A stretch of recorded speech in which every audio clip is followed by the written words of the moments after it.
Good morning. Hope everyone is well. This is an extremely exciting day for me. I became a grandfather this morning.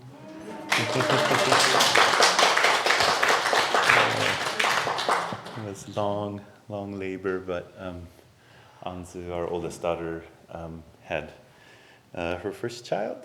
I'm really encouraging for it's somewhere between 3 and 12, but she's thinking 2 is best. Anyway, Kai Patrick Izawa is his name. Kai Patrick Izawa. Yeah. So he's his pictures look cute. Haven't seen him yet. The hospitals are a little bit, you can't go and look through the glass or anything. So we're looking forward to his return home and being able to meet him, and it really does feel like a deep unfolding of the life of a father to step into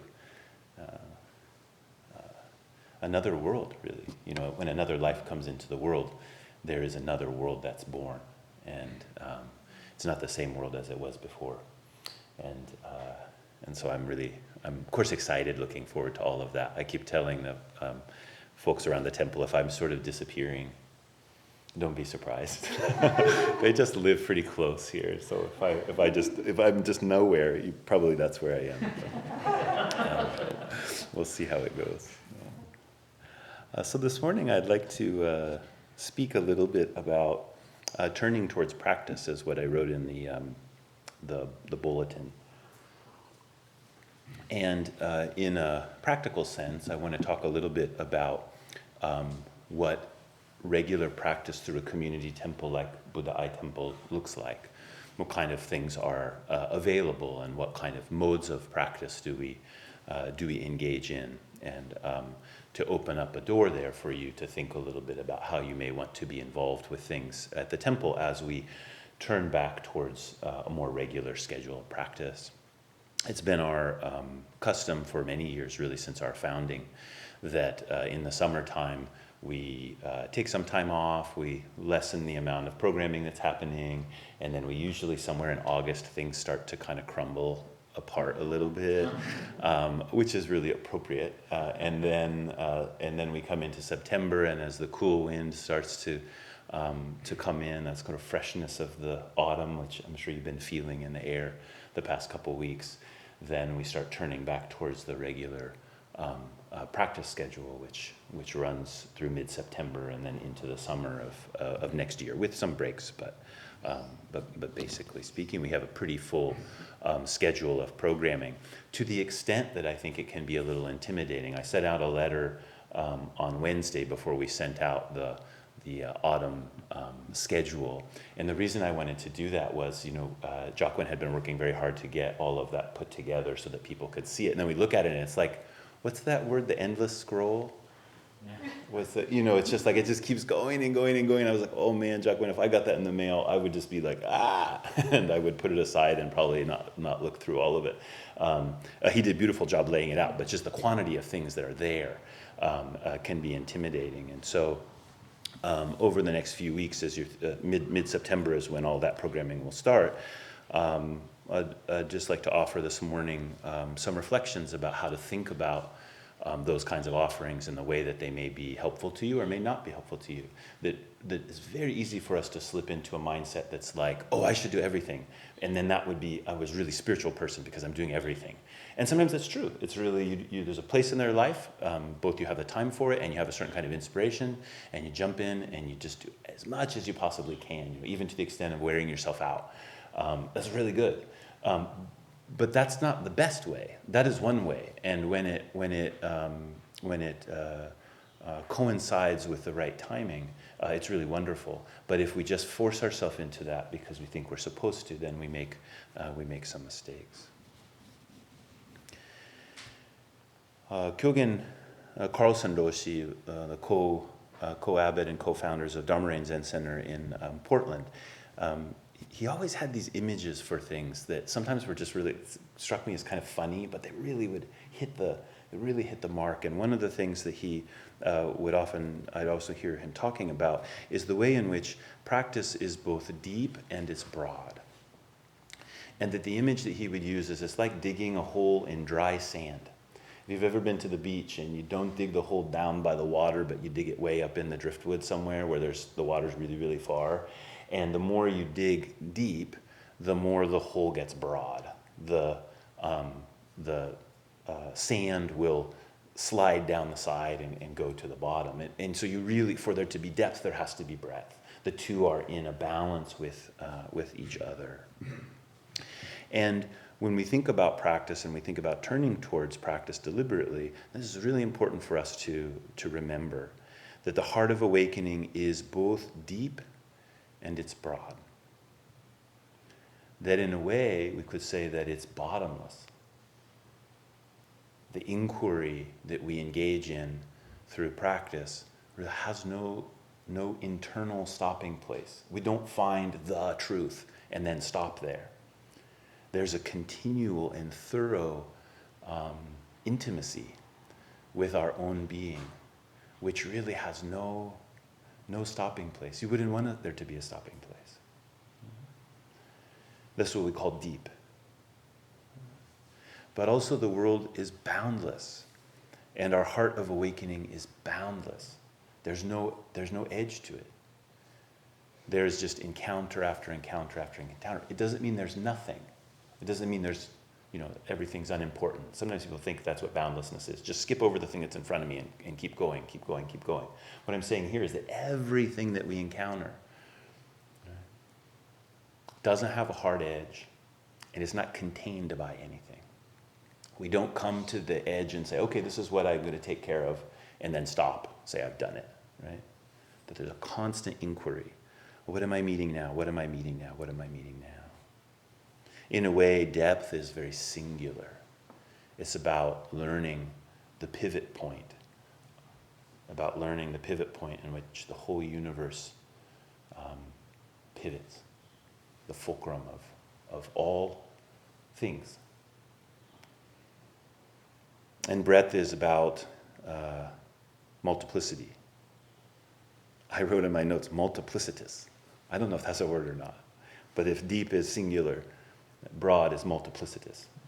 It is about the 10,000 things, as they would say in Chinese symbols. 10,000 is a kind of holding place for all things.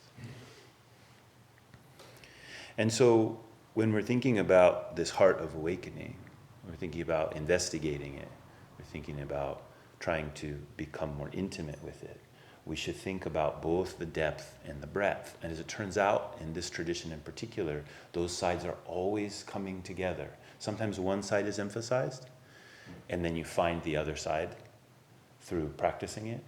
And sometimes the other side is emphasized. Sometimes breadth is emphasized, and then you have to find the depth. And sometimes the depth is emphasized, and then you have to find the breadth. Like I was saying earlier, it's very easy for us to enter into any endeavor with an achievement mindset. And that's not bad in the sense that it's a reflection of our own passion. We want to wake up. We don't want to live with the suffering as the inevitable center of our life. We want to wake up to this true vibrancy, which includes encountering deep difficulty and deep joy through a human life.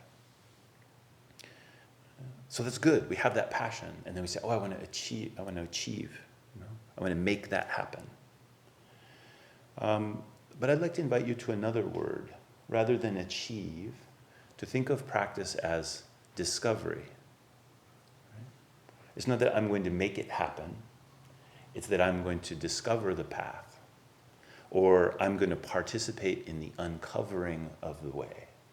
It's not exactly something that I do. But if I don't do something, then there's also no inquiry happens. That there's a doing and a limit to the doing that have to come together. And I think when I talk this way, or when people talk this way, sometimes things go very soft. Like we think we're talking about kind of let's just all, be very soft about everything, which softness is great. I'm in favor of softness, but not to the exception of hardness. Actually, we need hardness and we need softness. We need both. And sometimes we lean one direction a little bit too much, so we need to bring some balance. So maybe that's true. Maybe our little bit hard in mind, like, I got to get this done, needs some softness. So it's good. But I'm talking about something else. I'm talking about something that is a little bit deeper than that. This approach to practice, which regards it as a discovery, not as an achievement, is not a tepid pursuit. It is not like kind of the easy path. It is extremely challenging, more challenging than the achievement mindset. The achievement mindset gives you some consumable object. I will achieve this. And even if you don't achieve it, at least you have a clear marking of what you didn't achieve. And your mind can kind of be at rest with the having failed. Right? But when you set out to discover, there's no such object for you to organize your pursuit around. You actually have to pay attention in a much more full way. It has a deep requirement for an unrelenting inquiry that is continual. It's a continual uncovering, continual practice. Not a practice that after I do this, then I'll get here, and then, oh, great. Right? But the discovery model says, look again, look again, look again. Let's uncover a life in which looking and regarding deeply and compassionately is our mode of living. You see, we're changing the way we're living, not just getting to another place through the typical ways that we do things. So this is very challenging about practice. It's actually asking us to do something in a different way, rather than just doing more of the things that we do in the way that we maybe normally do them. Right? And maybe I don't want to say different. I'm sure there's many things in your life which are quite enlightened.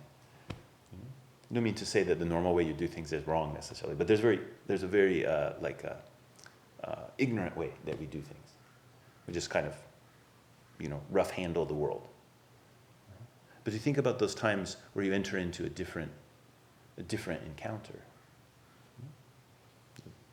Look into your grandson's face. You know something there that you couldn't know any other way. So how do we start with that inquiry? One thing that we can consider is that, and this is a very deep and ancient way of thinking about this heart of awakening, which is really important for us in the modern day because we're so practical. And that is that your heart of awakening itself is actually calling you to this continual discovery of the heart of awakening. You are a heart of awakening. Your consciousness, your experience, your body, your breath, all of these, day after day, moment after moment, they are actually free. And we bind them in many ways. But that essential freedom of our being, I'm calling it the heart of awakening, is calling. It wants to be continually discovered. It wants to be uncovered and enacted. In Buddhism, we oftentimes call this a Buddha nature. The classic way of talking about that is that every being, regardless of what kind of being they are intrinsically a Buddha, intrinsically an awakened one. The founder of this school, Dogen Zenji, he went to work with that language very deeply, and he said something more like, it's not just that we have it, but that we actually are it. We don't have Buddha nature. It's not like there's some little Buddha inside of us, and if we could get rid of all the extra stuff, then that Buddha would be there. That's one way to think about it. But he was saying that's okay, but it's a little shallow. If we go a little deeper, what we would say is everything embodies this mind of awakening, or embodies the Buddha's awakening, the Buddha nature. So as that heart of awakening is calling to us, calling through us, that isn't a stopped place. That isn't a place you just get to. That is a reorientation of how it is that we are moment to moment. And that's what practice is. Turning ourselves towards releasing into, accepting, embodying that mind of awakening. Attending to the depths and to the breadth.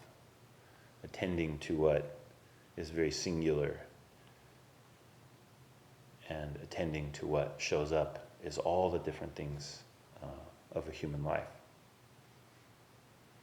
So this is the first place that I would point you to when you're thinking about, how do I want to engage the temple? And that can change all the time, right? But just thinking about, okay, we're coming into September, there's going to be a lot happening. What's right for me? To feel or to listen for the resonance or the resonances. That part, that's so important, because that's the call, right? That's your own being as a conduit for this awakening is shimmering a little bit. It's saying, hey, pay attention. Sometimes that turns into a story like, if I just meditated every day, my life would be better. Probably it would.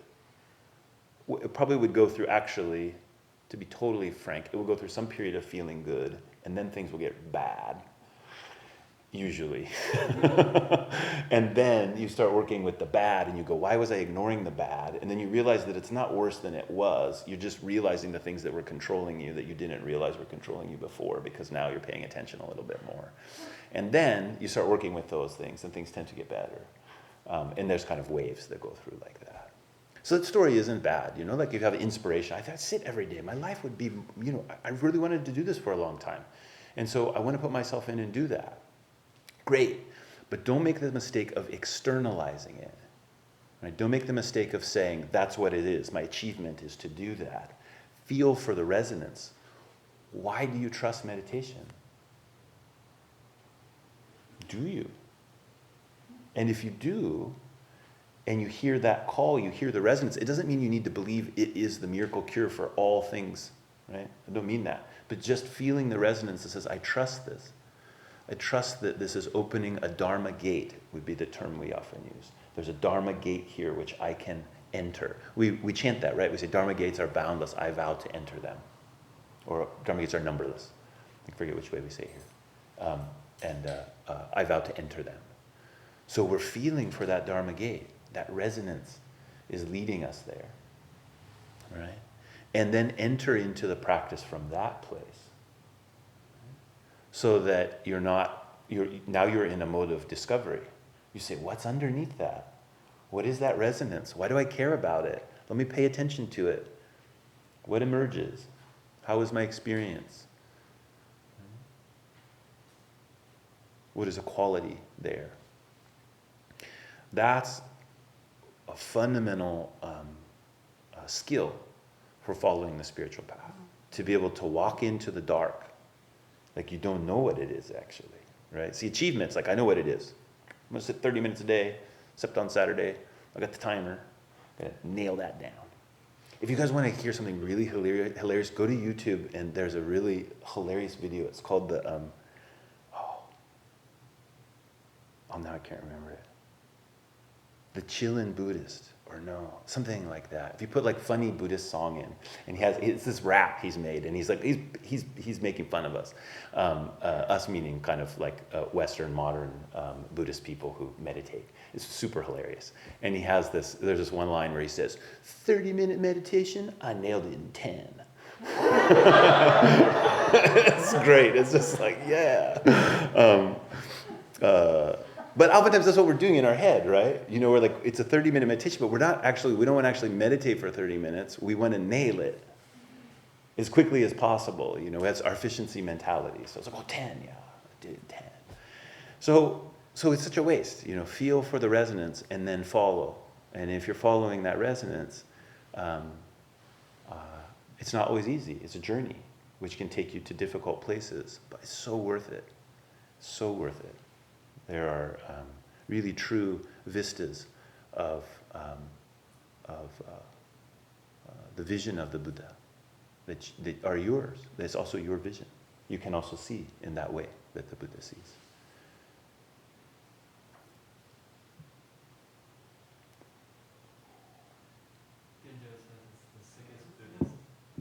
Thank you. Yeah, thank you, Genjo. The sickest Buddhist. That's the name of of that little thing. It's maybe 10 years old or something.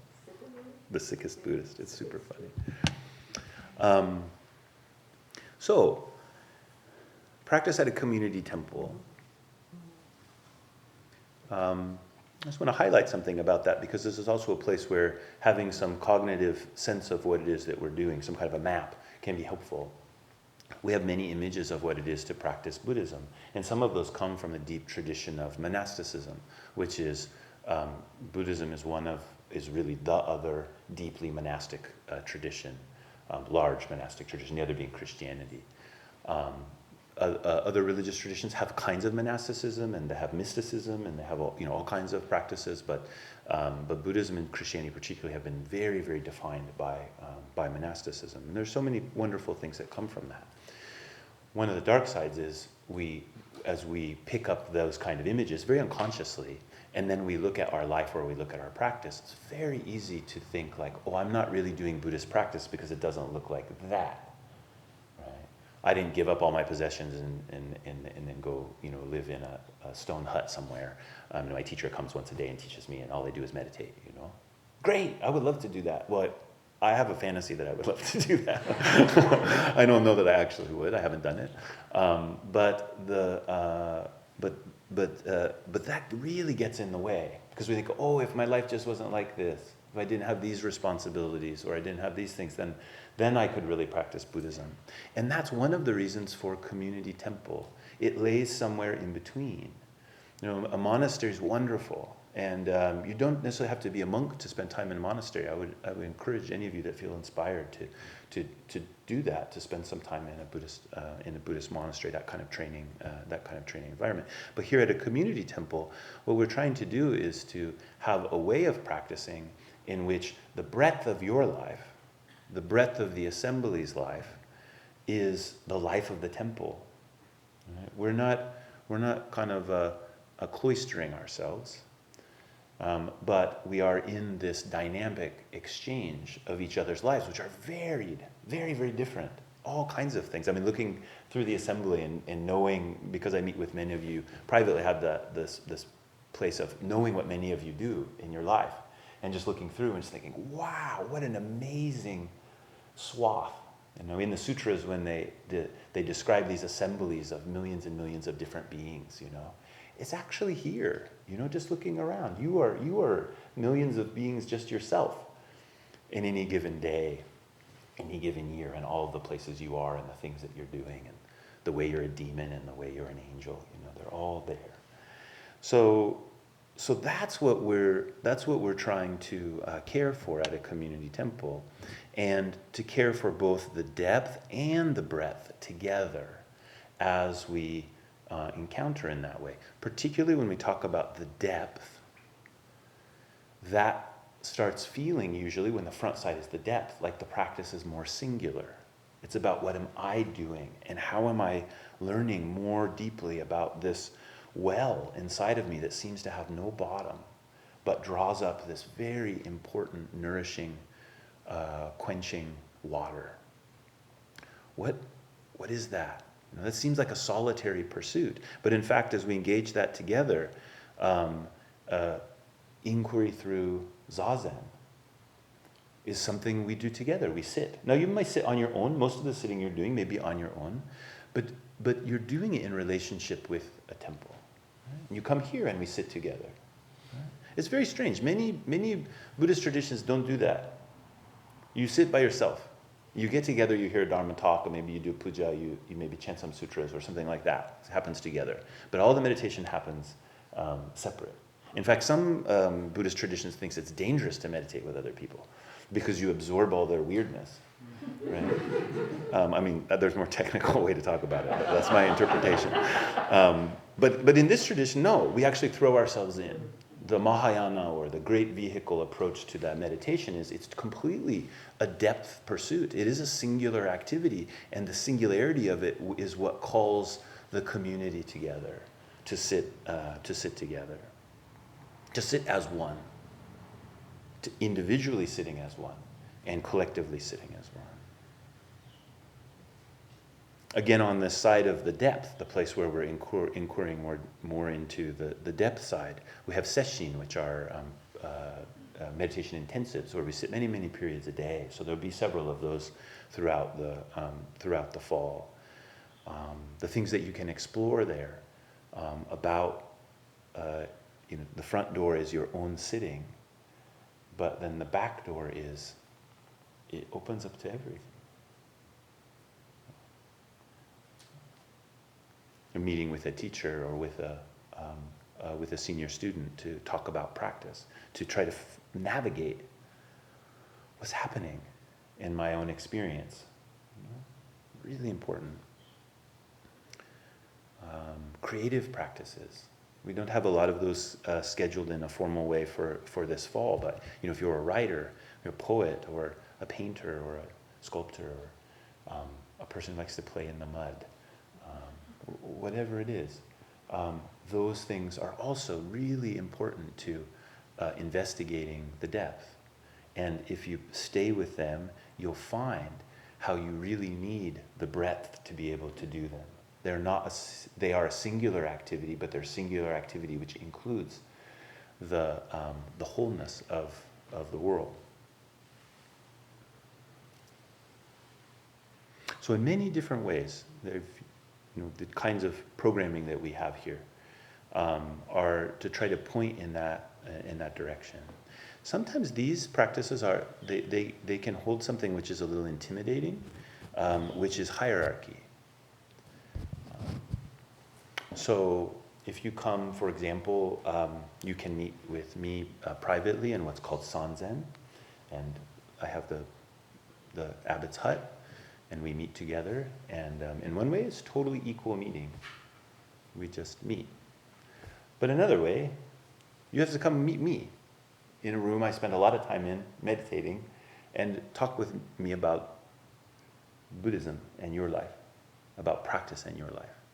And so here, the hierarchy I mean is not like I'm in charge, I tell you what to do, but I mean there's a spiritual power in that which invites you to something which is usually not comfortable. I can't even remember the last time I bit someone. Never bitten anyone. But so it's not really, it's not essentially a dangerous place in that kind of a sense.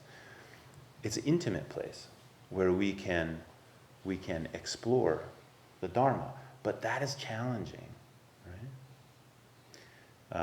You can meet with other teachers and senior practitioners in a practice discussion, which is very similar, but there's a little more time and a little more time for a kind of a conversation about, this is what's going on in my life. Whereas Sanzen's a little more like, this is my spiritual question. This is what I'm gnawing on. Boom, and that interaction is usually shorter. In practice discussion, you can talk through things a little bit. That's very challenging, to share your own struggles with someone, but it's hugely supportive, and it's this way that we can look more deeply. Some kinds of teachings on a Sunday morning, whether I'm giving a teaching or someone else is giving a teaching, much more conversational, informative, I hope inspiring sometimes, and that's a primary way that we share the Dharma. There's other kinds of teachings. Some are called a formal teaching, which is called a teisho, which is like much more direct. We don't really look at each other, and the teacher is speaking Again, Kyogen Carlson Roshi used to say, when I'm giving a teisho, I'm thinking like I'm speaking to you, the depths of your mind. And I don't want to disturb the surface too much. I'm trying to speak down inside. So it's another kind of teaching that's very different, much more that kind of depth emphasis. Study, to study a sutra, to really become intimate with it, and to allow it to lead you more deeply into your own being. All of these are kind of thread, or I should say that resonance is a thread that leads to and from the center of being, to the Bodhi tree, to the tree of awakening. When we listen for the resonances of those things and we follow them, that's where the thread's coming from, and that's where it leads to.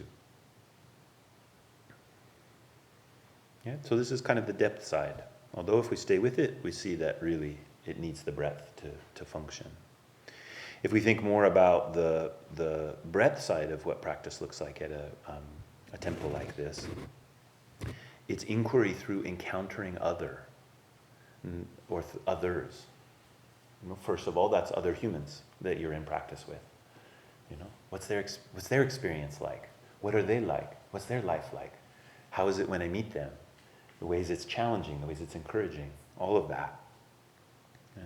But others isn't only about other people. Others is about rocks and flowers, and birds. It's about anything which we experience. Anything we experience. I'm a subject experiencing subject. Anything that appears as a phenomenon or as an object. That is the terrain of inquiring through encountering others. Through your work. What is your vocation? What have you pledged yourself to, at least in this part of your life? What is resonant in that for you? That one can be really tricky, because oftentimes we start something that we're inspired by, and then, what was that someone told me a few months ago? They were like, good ideas always inevitably devolve into hard work. So then you're in the hard work phase of it, and you're kind of like, oh, I don't know about the inspiration side of it, or things are difficult. I mean, I don't know if you guys notice, but humans are pain, right? And we're always making trouble, right? So in that place, in your own vocation, feel for the thread, feel for the resonance. Why does it matter? I had to buy some medicine yesterday, and they didn't have it at Rite Aid, and so I was going to these different places to look for the medicine. I ended up at Target, and I don't know about you, but I cannot spend a long time in Target without starting to get a little bit dizzy. And so luckily it didn't take me long to find the medicine that I wanted. They did have it there, and then I'm in the checkout line, which is just a little like, whoa, everything's so red, Whoa, what's going on? And there was this checkout line, like the self-checkout. I only had one item, so I was like, self-checkout, that's going to be good for me, right? And so I'm waiting there, and then one of them opened up, and I go, and the medicine was I'm having some pain that I need to work with, and so it was related to that. So I'm kind of a little grumpy, and I scan the thing, and I put it down, and once the card reader just like, it won't work. And the woman who was taking care of the card reader place, she comes up, she says, oh, that's a new one. And I'm like, new one. And she's, oh, it's a new one. We have to train it. We have to break it in. It's better than the last one. And she started, in her way of talking to me, it's like I went from this kind of, and I started to say, thank you. And we couldn't see each other's faces except each other's eyes. But there she is at Target, seeing people through. And of course people are grumpy because we're used to getting what we want quickly and without struggle. I mean, we like it to be that way anyway. And here we are, in our consuming mind. This is the thing I'm going to get for me, and I need it. And then something's not working. And it was like she just reached over and kind of grabbed my heart from the little dark hole that it had been falling into. And she just, in a very just authentic way. I don't even think she knows she's doing it exactly. I kind of want to interview her and say, like, what are you doing? And I imagine she would say, I'm just doing my job. So that's what I'm talking about. It doesn't matter. I'm saying you have to do something that's meaningful in some externally defined way. You have to find that meaning. That's part of the challenge of practice, is what is significant about what it is that I do with my life. So that's a vocation, or it's through schooling, or it's through taking care of someone, whatever it is. And at the temple, we also then construct things for people to come together and to be able to share that inquiry. What is it like trying to walk this path through my life? Because we can really help each other when we reflect with each other about what our experiences on the path are. So we have several things that we call circles. They're usually small numbers of people, and then people get together on a weekly basis for several weeks and talk about, what is it like to do this? And the circles have different flavors. You can look at them. Some of them are about very, very specific topics, and some of them are more general about practicing together. Term student program is also part of what's happening. Term student program, that group of students gets together several times to share in that way, and then also has some requirements for daily practice and some requirement for meeting with teachers and senior students to help uncover your path. Again, the breadth of that is that we share the practice together. Chanting together is a real great metaphor for this. Like, you have to put yourself out there. If you're going to chant like together, it's harder. When you're in the hall, it's easier. It's harder in the yard, but I hope people are finding their way to it. Or online is even more challenging. But the point here is that if you don't put yourself out there, you'll never be able to feel the resonance. You can listen and be like, oh wow, that sounds great or not great, whatever your experience of it is. But you'll never find the thread until your own voice comes into it. So even if your voice isn't really loud, once you start vibrating with the chanting, then you can start looking for the thread. Where's the way in which I harmonize with all of these people, in which I find this place? And sometimes the harmonies don't sound like harmonies in a musical sense. They're just a way in which the resonance is fitting together. The rituals that we do together, there'll be several throughout this fall that are really important. Big one, the Mount Seat ceremony, in which I'll be installed as the abbot. That's very big, but we'll have the other things like a segaki ceremonies, opening of term, closing of term, jukai. We'll have a number of people receiving precepts.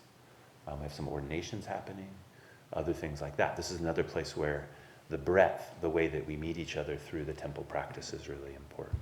Anyway, I think you get the idea. But pay attention to that those both sides are important. Most of us have a tendency to like one over the other.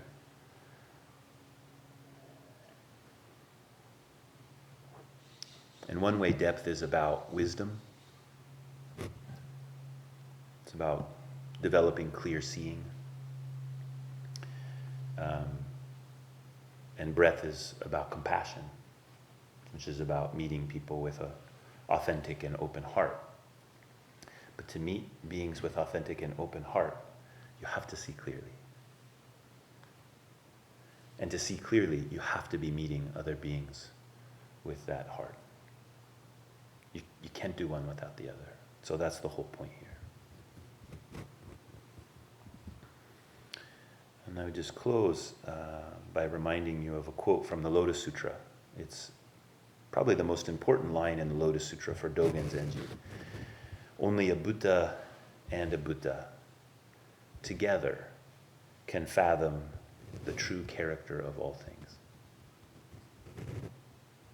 Only a Buddha and a Buddha together can fathom the true character of all things. Notice it doesn't say only a Buddha and a sentient being.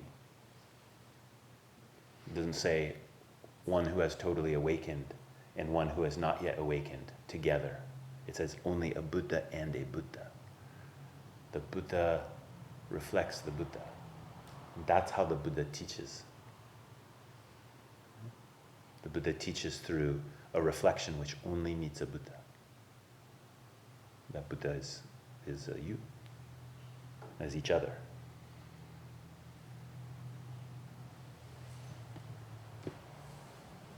We have a little time if anyone has a quick question.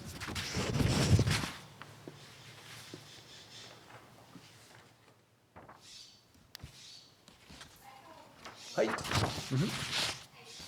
Moxie, one of the challenges that I found, and I think my own life, but also talking to coworkers, is that in healthcare, I think people feel generally, a lot of people feel really ambitious, and we tend to be crammers, people who just pile on tons of stuff.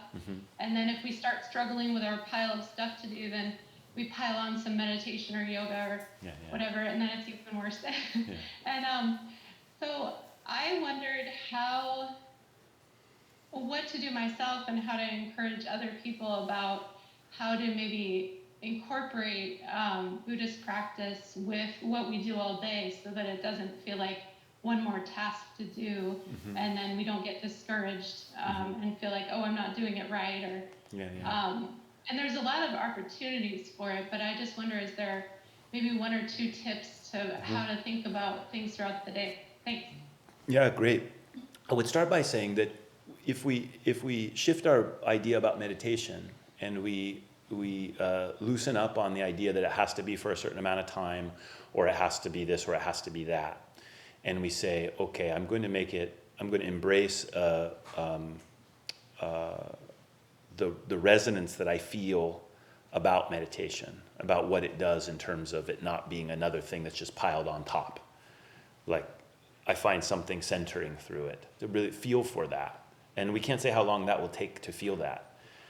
And then if the time that we do find to sit quietly is not about just piling another thing on, but listening for that, then from there we say, okay, how is that true when I'm moving around in the world?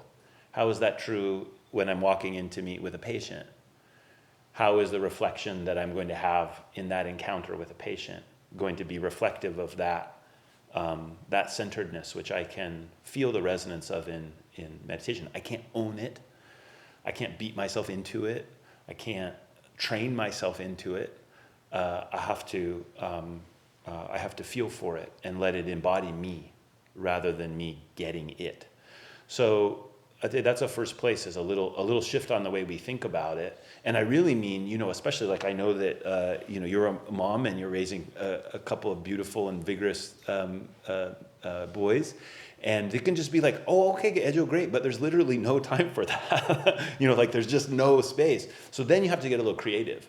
Like you say, okay, what would it look like if I get up just like 7 minutes earlier and I sit for a little bit? Now, that is a kind of piling on top, but you've got to shift your way of thinking about it. It's not a pile on top. This is a place where I'm feeling in something. And then how do I create that continuity? It'll go away, right? But now I'm coming back to the place again and again. Or maybe it's like, okay, where's some place at work where I could steal away for 10 minutes and I could go for a quick walk? The only people I know that are as bad as healthcare workers about that, I'm sure there are other people who are bad about it, are school teachers, which was the profession that I was in. It's easy to walk into the school building and just, the end of the day, you have done nothing except for continually encounter. But you can actually, if you put a little barrier there, and then you say, no, here's a boundary. It doesn't have to be humongous. In 10 minutes, then you're changing the dynamic a little bit. And you'll be way better at whatever you're doing if you take that time. That's what the piling on mentality can't really get. It thinks squeeze more in. Yeah, I had a principal once who brought this big thing of sand, and he was like, see, nothing, this looks like you couldn't add anything else. And then he poured this water in and said, see, you can add more to it. I was like, dude, not the message I want to hear. Have you ever had that, like the inspirational people that are like, see, you think you're doing, your life's totally full, you could do even more. And because there's space in between the sand, you pour the water in and it also goes in there. And I think he ended up in a better place than it started out at. But that's such our mentality now, just do more. So that's not what I'm saying, to do more. I'm actually saying to do less.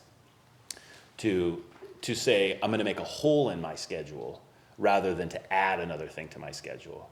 And then another side of that is, the simpleness of mind. That may be a cup of tea, or coffee or water, and just being present with it. That medicine there's no trick to it. There's no special technique. Once it goes technique-y, then it starts becoming another thing we're putting on top. So go for the radical, simple part. And then that can turn into things that aren't techniques but look a little like it, like feel the bottom of your feet when you're walking. Like if you're walking from place to place. I remember I was working with a nurse once who in practice, and she was like, I go room after room after room after room. And she said, one thing I learned was when I leave a room, if I feel the bottom of my feet, and then as I'm walking to the next room, I keep some consciousness on the bottom of my feet while I get there, that I can stay grounded in the day in a way that I can't if I don't do that. It's like, wow, how amazing. But that's not exactly adding something on. It's actually taking something away to be able to have that experience. So I would look in that direction. And thank you for your commitment to our community. I don't mean Buddha-I community. I mean Buddha-I community definitely, but I mean like our world community as a healthcare professional. You guys are taking a lot of the blows right now. Thank you. Hey, Joe. Hi. We're coming up on the mountain seat Mhm. ceremony. What does it mean to be registered as a Soto Zen Center? As far as I can tell, there's only one more in the state, and that's Great Vow. Do you know of any? Yeah. We've been registered as a temple, as a Soto Zen temple for a long time in a few different places. One place is Japan. One place is a North American office that's like the branch of the Japanese school. And then I'm part of some priests associations which don't yet register temples. They probably will get there at some point, but now they're just priest organizations. So among those different organizations, there's lots and lots of temples that are recognized in different ways. So that's one side, is like, what institution are you connected to? And so we have pretty strong connections, formally recognized as a temple, etc. What's happening through the mountain seat that is us kind of fully coming into our own is the establishment of the office of the abbot. I've been pretty careful not to use the word abbot. Now and again I have, but generally speaking, over the past 20 years, I haven't used that term. I use the term resident priest. I did that really, really on purpose. And there's certain colors of robes I don't wear. There's certain things I don't do, because that's something that's reserved for an abbot. When the office of the abbot is established, then the first person who is the abbot of a temple, now they are the start of a line of abbots. So when it's time for me to step aside, either through retirement or death or, getting sick of it, who knows, then it's my responsibility to see that another abbot will take my place. And so that's something that's really, we haven't had so far. It's a office that will continue, so that there is a person in the position of the abbot to cultivate the community and be reliable. They're not the only person. There are other teachers and hopefully other priests and things around as well. But that in our tradition, the position of the abbot is central for the cultivation of a temple life. What's the difference between a priest and an abbot? So an abbot of a temple is a priest, but the abbot takes on the mountain seat. I think Genjo said a couple weeks ago, he was like, so you're kind of marrying this place, right? I was like, yeah, we've been shacking up together for a long time. It's time to put a ring on it. On my finger and on the temple's finger. So it's a formal dedication to each other.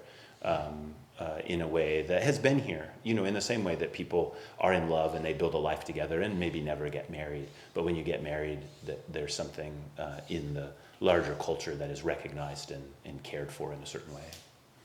Because I'm writing the press release. Yeah. And this one, I have some questions here. Yeah. Is there something significant, something more significant about being recognized in Japan and the Soto? Once this happens, there's the temple doesn't take on a different standing. I have a different rank within the lineage, or within the school, the Japanese organized school. So I will have a different title, like wear a red robe if I am so inspired. So that's that will shift, and that does my place within the larger Soto Zen world elevates. I may be relied on to do things in a different way. I might be asked to do things in a different way because I've taken on that role. And then our temple then also gets seen as a place of more stability that may be asked to help with things in a certain way, and also to receive help in certain ways from the larger organization. And so we do have definitely Dharma Zen Center in Portland is a temple with abbot, Great Vow Zen monasteries, monastery with abbots. Heart of Wisdom Temple in Portland has abbots. The temple they're establishing in Corvallis doesn't yet have an abbot, but that could happen at some point. There are many smaller places that also have abbots. Those are all large. Our temple is kind of medium size. There are also many smaller temples that also have abbots, so it's not necessarily a thing about scale. It's about when the community's in the right place for that. But they're not all recognized by the same authority in Japan. Correct. Yeah. We are recognized through the Japanese organization and the American arm of the Japanese organization, and we're working very hard. I'm working very hard as I'm the secretary of the national organization from the Japanese side, and working very hard to build a stronger national institution here in North America, so that in the same way that Buddha Ai can live a longer life of service through successive abbotship, I want to see a North American Soto Zen institution that is also cultivating all the temples, so that it can really live. So, yeah, I really, for me, it's really a drag, because I'm kind of good at that stuff, but I wish I wasn't doing it. I'd much rather be practicing and meeting you in Sanzen and doing those kinds of things. But that kind of community building, institution building is. I have some capacity for that. So, okay, let me say one last thing, and then we'll break. There are some. We made some paper versions, like just the kind of menu versions of the things that are happening starting in September, and then also some printouts of the term student program. And so afterwards, if you have any questions about that stuff, you can see it all online, but if you have any questions about that, there'll be a couple of people who are kind of hanging around and able to help with that. Joichi and Dokyu will be here too. Issei, could you stay and help with that? Could you help with that too, Anyu? And GK, could you help with that? So if the five of you would just kind of come and grab those papers and then be out here in the front, if you have any questions, please feel free to ask them about that. And we'll have people here, staying after the next few Sundays, so that if any questions come up about any of that. Again, this is not a hard sell. I'm not trying to get you to sign up for a bunch of stuff. I just want to make sure that people feel like you have the information, and you can feel like, how does my resonance link up with what's offered in terms of temple practice.